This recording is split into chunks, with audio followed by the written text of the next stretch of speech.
I do have a beautiful and vibrant quilt right here. My lovely client Katlin mailed this over to me. Yes, friends, I take quilts by mail all the time. We'll be so happy to have your quilt over here at Brenda's Quilting Studio. Pop something in the comments and we will start a conversation.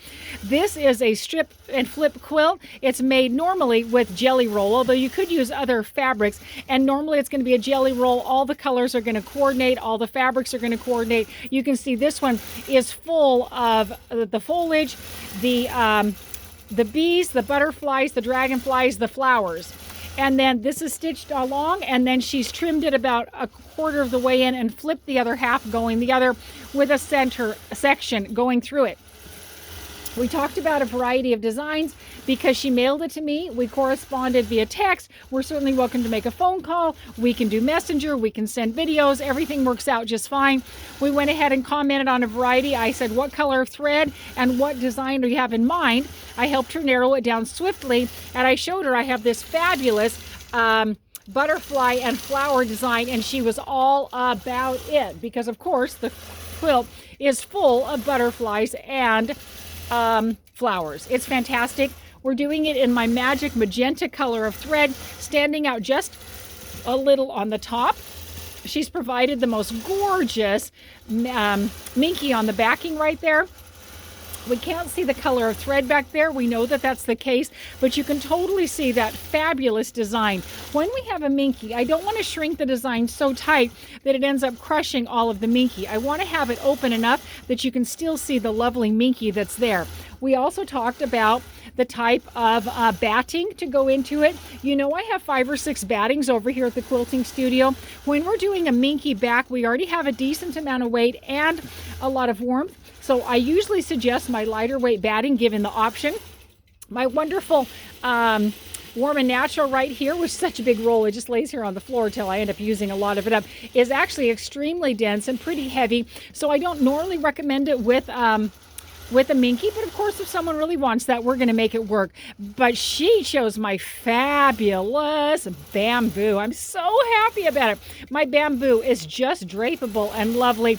It's not too thick. It's completely sustainable. It will literally outlast the quilt itself. It's beautifully washable. It's amazingly breathable. It's cool. It's warm. It's exactly what you need, and it's not too heavy with a minky. So it's so fantastic. I'm so happy she chose that. I'm also going to be binding this quilt. In fact, I'll pull it out. This is the binding fabric that she has sent. Gorgeous, right? Gonna be beautiful with it. So I'll look forward to that. It'll be a little bit of a hassle to trim that fabulous minky backing right there in order to do the binding. I'll probably be doing that outside under my patio, so that's always an option. Let me show, and you know, minky does have a nap. We know that's the case because the quilt isn't directional, the design isn't directional. I didn't really have to worry about that, but I was aware of it. Let me show you a couple more things. Pressing job on the underside of the top of the quilt, fantastic. She's chosen to press them all open because it's 2 pieces of cotton stitched together. That's not necessary. You could have pressed them flat, but they look amazing, and I'm so happy about it. Diagonal connection on the border, nicely done. I would always suggest you're doing that at the diagonal so your eye will move more smoothly, unless of course you happen to have an extremely linear geometric design on your border. That means she's ready for a new bob, and we'll switch that out in just a minute.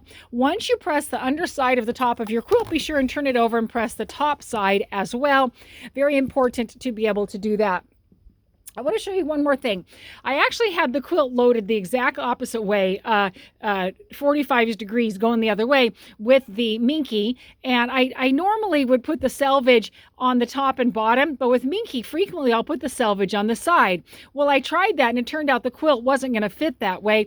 So I took it off, loaded it the way it is with selvage top and bottom, and it still wasn't going to fit. I literally took the quilt back off for the 3rd time, and I attached leaders right here to the top and the bottom so that I would have something to grab with my red snappers. And then finally the backing was long enough. So it took a bit of effort to be able to accomplish that. If your backing is not long enough, be sure and add leaders to it or have me do it so that I'll be able to accommodate the quilt. I know this was a lot of information. I still hope some of that helped. There's always so much to be able to share about every quilt. I try to narrow it down, but we have a lot to be able to share here, especially again with those leaders. You can just barely see it sticking out right there. Important if your backing isn't quite big enough. Alrighty, I'm sorry this has gone on so long. I hope you have an amazing day.